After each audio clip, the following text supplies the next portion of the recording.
E aí, pessoal, como vai? Professor William aqui mais uma vez, continuando nessa nossa sequência de aulas aqui do cálculo 2, né? Essa aqui seria o que eu estou chamando de segunda aula, né? E aqui a gente vai trabalhar com limite ou limites, certo? Então vamos lá, eu vou começar fazendo aqui da seguinte forma. Então eu vou começar pela definição de limite, eu vou tentar explicar. A gente, de uma maneira geral, a gente não vai trabalhar com a definição formal de limite, mas é importante que a gente veja isso em algum momento, certo? Até para a gente entender o que está acontecendo e fazer associação com o que aparece lá no cálculo 1. Então vamos começar entendendo essa definição aqui, ó. Então seja f é uma função definida num conjunto A contido em R2, é uma função de duas variáveis, para a gente simplificar, né, de R2 em R, uma função AB pertencente a A com esse risquinho aqui em cima. Bom, vamos por partes. Eu não quero entrar muito em questões de topologia, mas o que significa esse risquinho aqui em cima? Significa que esse AB, ele não pertence necessariamente ao domínio da função, mas quer dizer que você pode se aproximar dele. Então, só para fazer uma associação aqui no cálculo 1, se você pega a função 1 sobre x, certo? Eu posso calcular o limite, ou melhor, tentar calcular o limite dessa função quando x tende a zero, certo? O zero não está no domínio da função. Só fazer um parênteses, você vai ver que esse limite não existe, mas você pode tentar calcular esse limite. Por quê? O zero ele não está no domínio da função, mas você pode tentar se aproximar do zero. Você pode substituir aqui por 0,1, depois por 0,01, 0,001. Então eu vou chegando cada vez mais próximo do zero, né? Aqui pela direita, no caso que a gente diz. Então, quando você faz isso, você vai ver que essa expressão vai se aproximar de um determinado valor, né? No caso, vai para um valor não, né? Vai para mais infinito. Se você se aproximar daí pela esquerda, né? Pegar os valores aqui negativos, isso aqui vai para menos infinito. Por isso que esse limite não vai existir. Mas o importante aqui é entender que eu estou calculando um limite, né? Quando x tende a um valor que não está no domínio da função. Mas ele não está no domínio da função, mas eu posso me aproximar dele. É isso que significa esse risquinho aqui, ó, que a gente chama de ponto de acumulação na topologia, tá? E L pertencente aos reais. Então definimos o limite de f de xy, função de duas variáveis. Agora não é mais quando o x tende a um valor, é quando o xy tende a um ponto, né? A gente está trabalhando com duas variáveis, então o xy tende a um ponto. É igual a L, C e somente C. Então vamos entender o que está escrito aqui, ó. Para todo ε maior que zero, existe um delta maior que zero, tal que para todo x pertencente aí sim ao domínio da função. Aí a gente tem que valer essa implicação aqui, ó. O que significa isso aqui, ó? No cálculo 1 a gente tem um módulo aqui. O módulo, de certa forma, é uma distância entre dois números. Aqui, como a gente não está trabalhando com número, a gente está trabalhando com ponto, então a gente tem uma norma. A norma é o quê? A distância, né, do xy, que é um ponto qualquer, até o ponto AB, que é o que a gente está calculando o limite. Ela é menor ou igual que ε, implica que o módulo do f de x menos o L, aí é assim, né, porque são valores reais, então é módulo, não precisa ser norma, é menor que ε. Então eu vou mostrar o que significa isso. Se você conhece essa definição do cálculo 1, a única diferença que tem é que você troca o módulo aqui por uma norma, mas é exatamente a mesma coisa. Se você não conhece, se você nunca viu isso aqui no cálculo 1, não tem problema. Eu vou continuar a explicação, eu não vou fazer formalmente as coisas, você já vai conseguir entender tudo direitinho, como que a gente calcula limites no cálculo 2 sem problema nenhum. Mas eu vou passar por essa parte aqui, tá bom? Então o que significa isso? Então eu quero mostrar que um determinado limite é L. Aqui eu estou no contradomínio da função, beleza? Esse aqui é o contradomínio, então é o L. Para todo ε maior que zero, o ε é um raio que eu vou pegar aqui, ó, certo? Lógico, a ideia é pegar esse raio cada vez menor, mas aqui para desenhar eu vou fazer ele grande, né? Então isso aqui é um L mais ε e isso aqui é um L menos ε. Essa distância aqui é ε. Tá? Então eu peguei um raio, que pode ser qualquer, a ideia é pegar cada vez menor. Para todo L maior que zero, existe um delta maior que zero. Então aqui eu vou ter o meu AB, certo? Que é o valor que eu vou me aproximar, que pode não estar na função. Vou marcar aqui o AB. Beleza. Então existe um delta. Esse delta vai ser um raio que está aqui, ó. Vou pegar bem grandão aqui, exagerando mesmo, para a gente visualizar. Tá? Era para ser uma circunferência perfeita, não tem problema. Então isso aqui é o delta, tá bom? Tá ok. Então, para todo xy pertencente a A, vale isso daqui. Se a distância do xy até o AB é menor que o delta, o que significa isso? Quer dizer que o nosso xy está aqui dentro dessa circunferência. Então, digamos que esteja aqui. Ó. Aqui está o nosso xy, certo? Aqui. Isso quer dizer o quê? Que o f do x, a distância do f de xy até o L é menor que ε. Então, isso está querendo dizer que o f do xy vai cair aqui dentro em algum lugar, certo? É isso que diz essa definição. Por quê? Quando a função não é contínua, você tem um salto. Então, qualquer valor mais perto que você pega aqui, ele vai cair fora, né? É isso que quer dizer o salto ali da continuidade. Tá? Então, só para entender o que significa essa definição formal, mas lembrando que a gente não vai trabalhar com isso, até porque é bem complicadinho no cálculo 2 trabalhar com isso daqui. As funções mais simples a gente consegue fazer, depois já começa a ficar bem complicado. A gente tem que usar um monte de coisa assim de geometria para conseguir provar limites, né? Não é algo que é usual, digamos assim. E por fim aqui uma anotação, né? A gente pode dizer que o f de xy tende a L, a gente lê dessa forma, quando xy tende a AB. Essa é uma maneira de escrever, em vez de ficar escrevendo, né, toda essa anotação aqui. Tá bom? Então vamos lá, vamos para os exemplos. Então o primeiro exemplo aqui, ó, é um exemplo trivial. Então esse aqui a gente consegue fazer ele pela definição, mas vocês vão ver que ele é tão simples, tão óbvio pela definição, que é até difícil de eu explicar aqui para vocês. Tá? Então, quando a minha função é constante, o limite da função, né, do f de xy, quando xy tende a b, para qualquer b, vai ser a constante. É óbvio, né? Você está num plano ali constante, o limite sempre vai ser essa constante. Eu vou provar isso para vocês. Só isso aqui que eu vou provar formalmente. O resto a gente vai fazer diretão. Tá? Então, seja um epsilon maior que zero. O que eu tenho que fazer? Eu tenho que mostrar que existe um delta maior que zero, né? Tal que a distância do f de xy, aliás, desculpa, deixa eu fazer bonitinho aqui, tá? A distância do xy até o AB, tá? Isso que significa a norma, é menor que delta, vai implicar que, agora sim, o módulo do f de xy menos o L é menor que epsilon. Então, o que a gente faz, né, lá no cálculo 1? Você encontra esse delta normalmente em função do epsilon. Só que veja o seguinte, né, aqui o L, no caso, que eu quero mostrar é K. Ok? O f de xy é constante, então isso aqui é K. Então, isso aqui ó, sempre vai dar zero. Certo? Isso aqui sempre vai dar zero. E o meu epsilon é um epsilon maior que zero. Então, isso aqui, ó, que está do lado direito, sempre é verdadeiro, não importa o que está aqui. Então, por isso que isso é verdade. Tá? Não sei se ficou tão claro entender, porque às vezes é difícil mesmo de explicar, porque é direto, é óbvio. Como isso aqui sempre vai ser zero, né, então isso aqui sempre é menor que epsilon, independente do delta que eu coloque aqui. Né? Então qualquer xy vai satisfazer isso. Então por isso que a função é constante. Vamos para o nosso segundo exemplo. Então f de xy é igual a x. Essa é a nossa função. Certo? O que eu vou mostrar é que o limite do meu f de xy, já está substituído por x aqui, quando o xy tende a AB, é o A. Na verdade, isso aqui dá para mostrar com epsilons e deltas, mas ele já daria um pouquinho de trabalho e eu não vou fazer aqui. Mas a dica, né, se você tentar fazer, você vai ter que utilizar a desigualdade triangular para tentar resolver isso daqui. Mas o que eu posso dar de dica para vocês é o seguinte, a mesma dica lá do cálculo 1. Quando você não tem uma indeterminação, a indeterminação ali, se você substituir, fica 0 sobre 0, alguma coisa desse tipo, é só substituir. Então eu substituo aqui o x por A e o y por B. Não tem y, então você não substitui nada. Então é só substituir. Substituindo o x por A, vai ficar A. É direto, não tem determinação. Então essa é a primeira dica que eu dou para vocês. Se não tem determinação, é só substituir. Vai funcionar tudo bonitinho, igual funciona no cálculo 1. Claro que você pode provar tudo isso formalmente utilizando aquela definição com epsilons e deltas. Mas não é o nosso objetivo aqui, tá bom? O objetivo principal é focar mais nos próximos exemplos, que são os exemplos que têm indeterminação, né?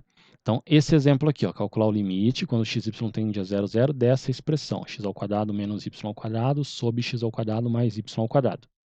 Veja que, se eu fizer uma substituição direta, trocar x por 0 e y por 0, aqui vai dar uma determinação, né? Vai ficar 0 ao quadrado, menos 0 ao quadrado é 0, sobre 0 ao quadrado mais 0 ao quadrado é 0. Então fica 0 sobre 0 é uma indeterminação. Então eu não posso fazer a substituição direta. Então eu vou ter que tentar fazer alguma outra coisa. O próximo vídeo que eu vou mostrar para vocês vai ter um teorema que vai ser assim, crucial para dizer como você calcula o limite. Os exemplos que a gente vai fazer hoje, a partir de agora, é para mostrar que o limite não existe. Tá? Então, eu vou fazer o seguinte, eu vou recordar como é que a gente fazia no cálculo 1. Quando você tinha a função 1 sobre x, né? Foi um exemplo que eu trabalhei lá. E você quer calcular o limite quando x tende a zero. Para você mostrar que esse limite não existe, o que, que você fazia no cálculo 1? Você calculava o limite pela direita, né? Quando x tende a zero pela direita, isso aqui dá infinito. E você calcula o limite dessa função quando x tende a zero pela esquerda, que dá menos infinito. Como esses limites são diferentes, então o limite não existe. É basicamente isso que a gente vai fazer. Só que tem um detalhe, tem uma coisa que a gente tem que tomar muito cuidado aqui. No cálculo 1, né, o teu domínio é uma reta. Então, aqui que nem o que a gente tinha, era o zero. Então, tinha duas formas de eu me aproximar do zero. Pela direita ou pela esquerda. E acabou. Não tinha outra maneira.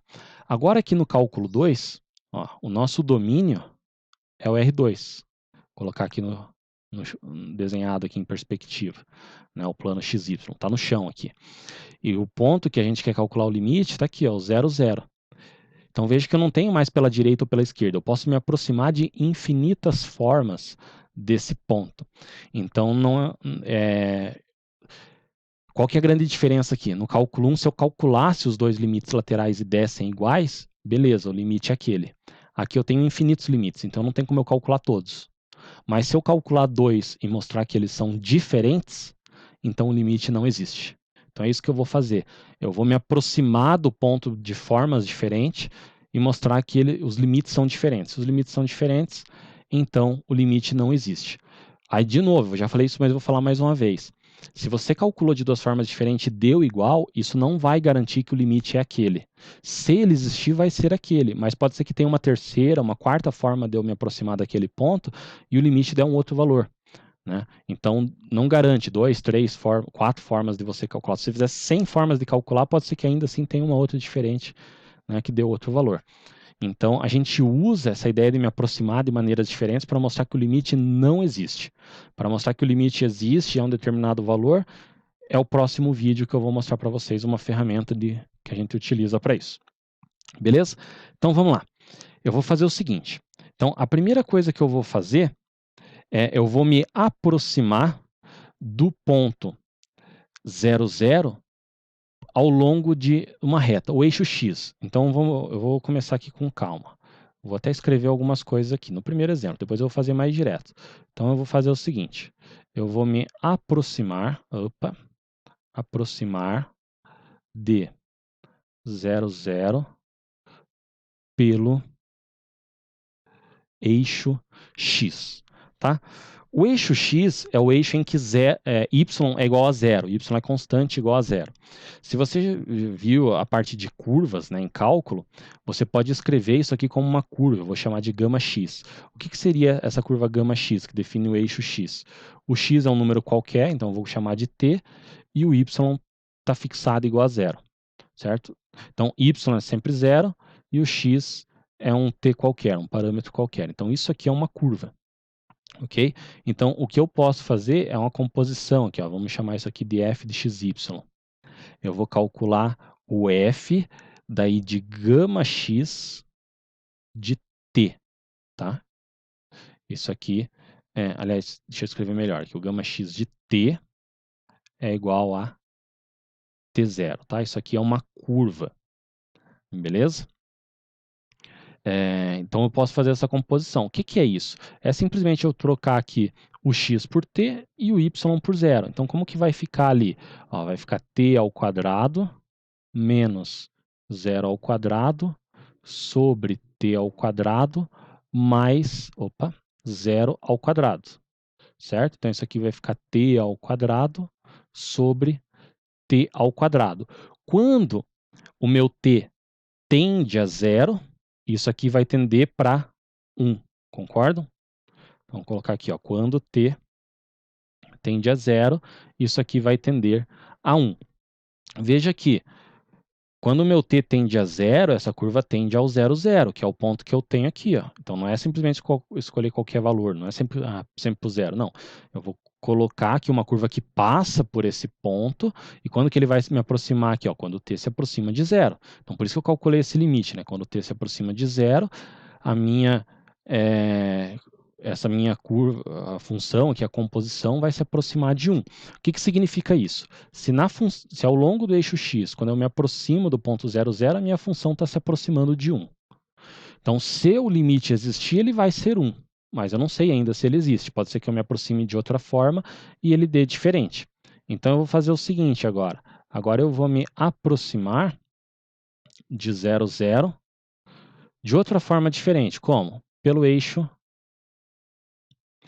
y. O que é o eixo y? O eixo y eu vou chamar de gama y a curva, gama y de t.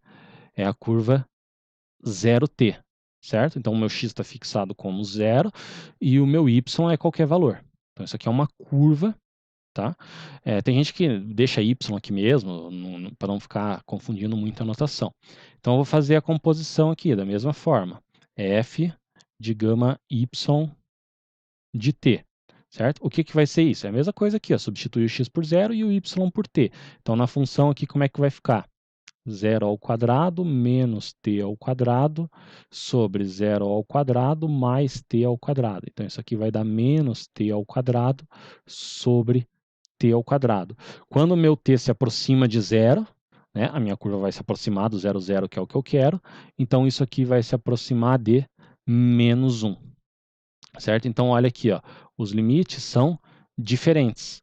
Se eu me aproximo do 0, 0 na função, né? Se eu me aproximo do 0, 0 ao longo do eixo x, minha função tende a 1. Se eu me aproximo ao longo do eixo y, ela tende a menos 1. Então, você pode pensar mais ou menos, então eu calculei limites laterais, vamos colocar entre aspas os laterais, tá? Porque não é só pela direita ou pela esquerda, mas eu calculei por formas diferentes de me aproximar e deu valores diferentes. Se deu valores diferentes, então a minha conclusão é que esse limite aqui não existe. E é isso que eu posso dizer. Aí você pode simplesmente escrever, né? A conclusão, vamos colocar assim, ó. Conclusão é um símbolo que a gente usa na matemática. Não existe, né, o limite, né, de f de xy, já deu um nome aqui para economizar, quando o xy tende a 0, 0. Então, não existe o limite dessa função. Você pode justificar, né? Como me aproximando ao longo do eixo x, o limite é 1, e ao longo do eixo y de 0, 0, o limite vai ser menos 1, os limites são diferentes. Você pode escrever um pouco mais se você quiser. Mas o raciocínio, né, que é o mais importante, está todo aí. Beleza? Vamos para o próximo exemplo aqui. Então, para esse próximo exemplo, eu vou fazer... Bom, eu vou usar a mesma ideia, né? Vou fazer a mesma coisa aqui. Então, eu vou pensar nessa curva aqui. Eu vou fazer um pouquinho mais... vamos fazer do mesmo jeito. O gama x de t. O gama x de t é o t0, certo? Eu estou ao longo do eixo x. Beleza? Lembrando aqui, ó, que, né, se a gente substituir, vai dar uma indeterminação, né? Isso é tranquilo de ver. Ó, 0 vezes 0 sobre 0 ao quadrado mais 0 ao quadrado. Então, dá uma indeterminação, eu vou tentar me aproximar. Então, quando eu faço o f do gama x de t, tá? Isso aqui é uma notação que eu estou usando. Tem gente que simplifica mais, faz direto. Como que vai ficar essa função aqui? Ó? Vai ficar t vezes t, certo? Olha, t vezes 0, desculpa. T vezes 0 sobre t ao quadrado mais 0 ao quadrado. Isso aqui vai dar 0 sobre t ao quadrado, que é 0. Certo? Não importa o valor aqui. Se é 0, está fixado 0 no numerador, isso aqui é 0. Então, isso aqui vai tender a 0 quando t tende a 0. Então, isso aqui tende a 0 quando t tende a 0. De novo, mais uma vez, eu não estou escrevendo isso, mas eu vou reforçar. Eu não estou pegando qualquer curva, eu estou pegando curvas que passam por esse ponto aqui, que é o que eu quero calcular o limite, né? E daí quando eu calculo o limite aqui, ó, qual que é o limite que eu estou fazendo? É quando t tende a zero. Por quê? Porque quando t tende a zero, essa curva vai me aproximar desse ponto. Se fosse um outro ponto que eu tivesse aqui, eu tinha que escolher uma outra curva que passasse por esse ponto e talvez o meu t não tendesse a zero, tendesse a um outro valor, né? Se eu quisesse aqui, ó, quando fosse, digamos, 1, 0, né? Se gerasse a determinação, eu não ia fazer t tendendo a zero, eu ia fazer t tendendo a 1. Beleza? Vamos lá. Vamos pegar a segunda curva aqui, o gama y de t, que é o 0t. Então, fazendo o f de gama y de t, como é que vai ficar? Substituindo aqui, vai ficar 0 vezes t sobre 0 ao quadrado mais t ao quadrado.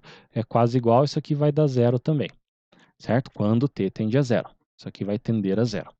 Beleza? De novo, eu não estou escrevendo, mas estou falando.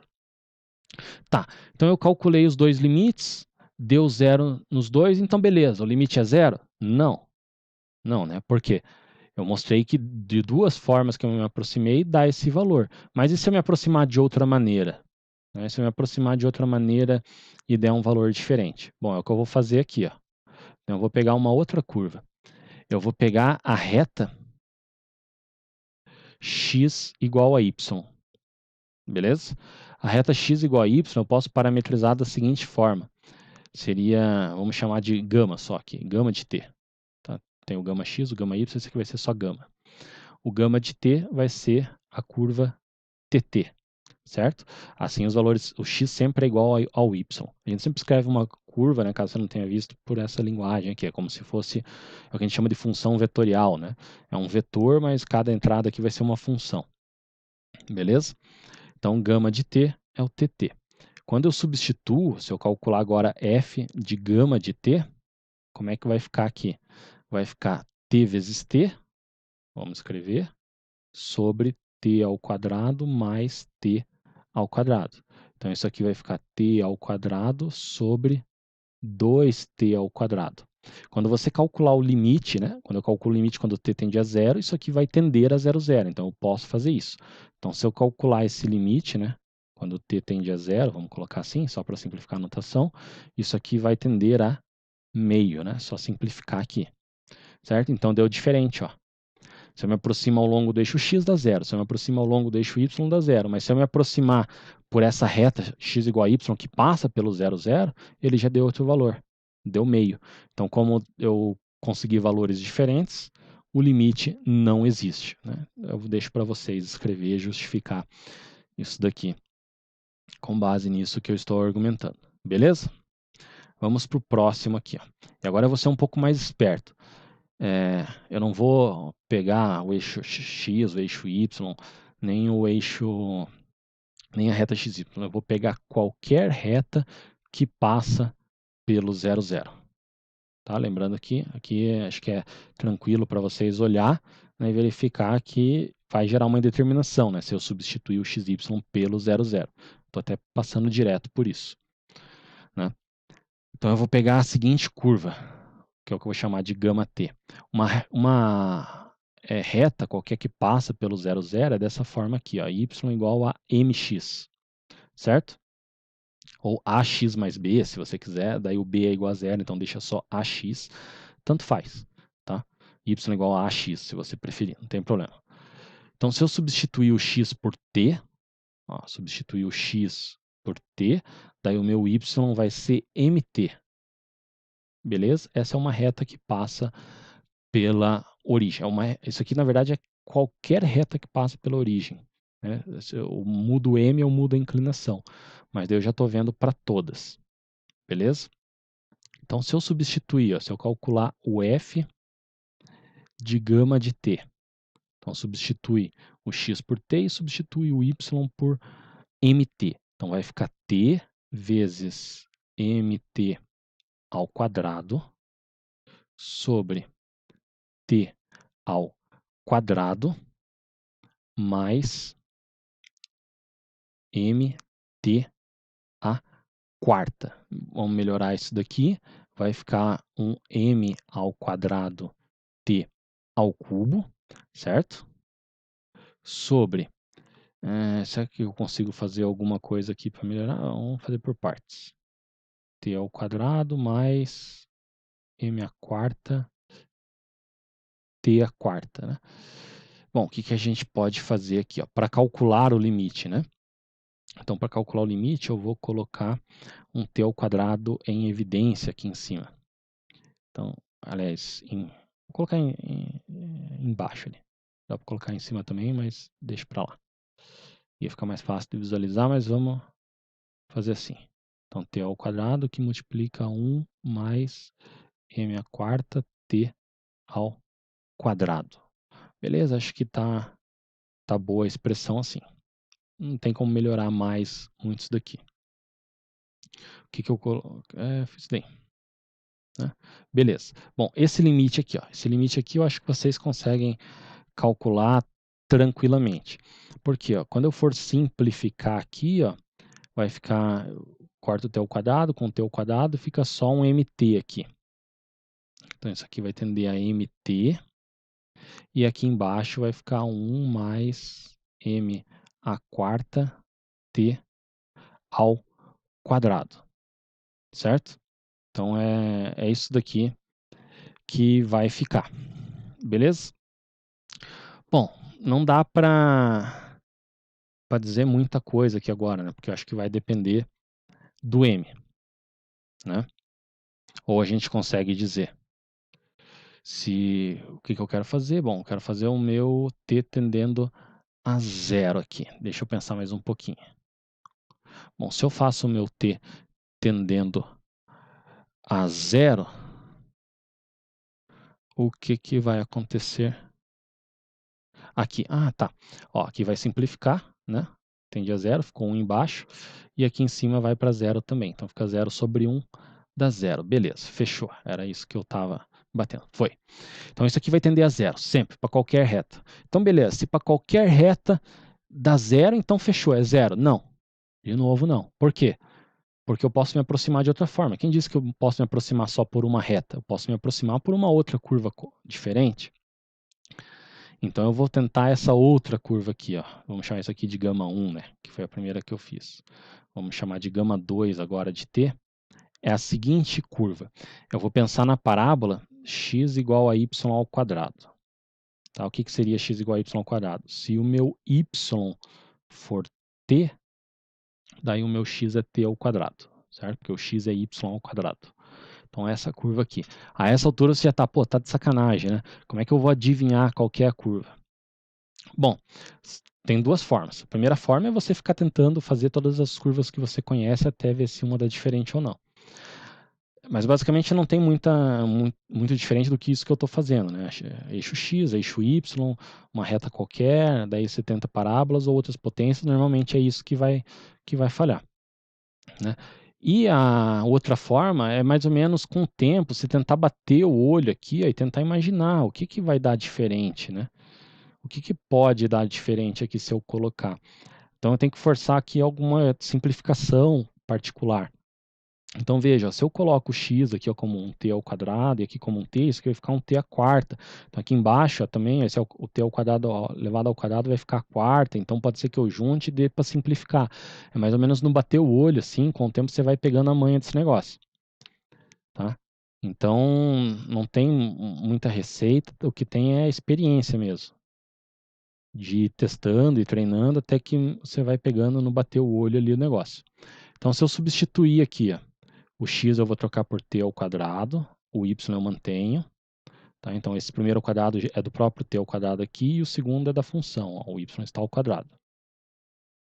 Aí aqui vai ficar t ao quadrado ao quadrado. Então, eu já vou fazer o passo a passo aqui. T ao quadrado, mais aí o t à quarta, certo? Então, vai ficar t à quarta sobre t à quarta mais t à quarta. Aqui eu escrevi ao quadrado, mas é a quarta. Ok. Então aqui vai ficar t à quarta sobre 2t à quarta. Olha lá, agora se eu calculo o meu limite quando t tende a zero, o que, que vai acontecer? Eu posso simplificar aqui e vai dar meio.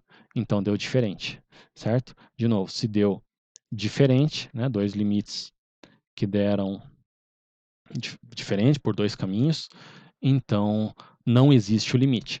Então, o importante dessa aula amanhã para pegar é o seguinte: se eu puder substituir, eu só substituo.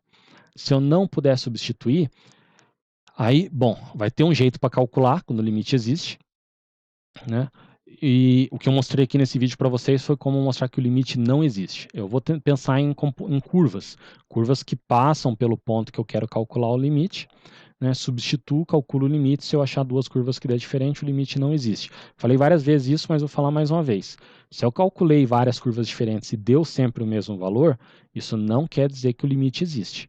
Tá? Porque pode ser ainda que exista uma outra curva, simplesmente que você não conseguiu pensar ainda, né? Uma curva adequada que dê um valor diferente, né? Mas eu estou usando todas as curvas, está dando sempre o mesmo número. O que isso quer dizer? Que se o limite existe, vai ser aquele número ali, beleza? Então é isso aí. Acho que deu para pegar a ideia.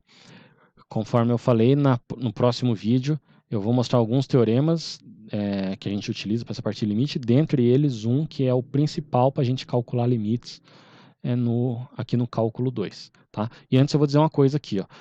Sempre acontece com os meus alunos, né? Volta e meia aparece um querendo aplicar L'Hopital aqui. Esquece L'Hopital. A gente está falando de cálculo 2. A gente tem duas variáveis. Você aprendeu a derivar no cálculo 1 quando você tem uma derivada. Você até então não sabe o que é derivar no cálculo 2.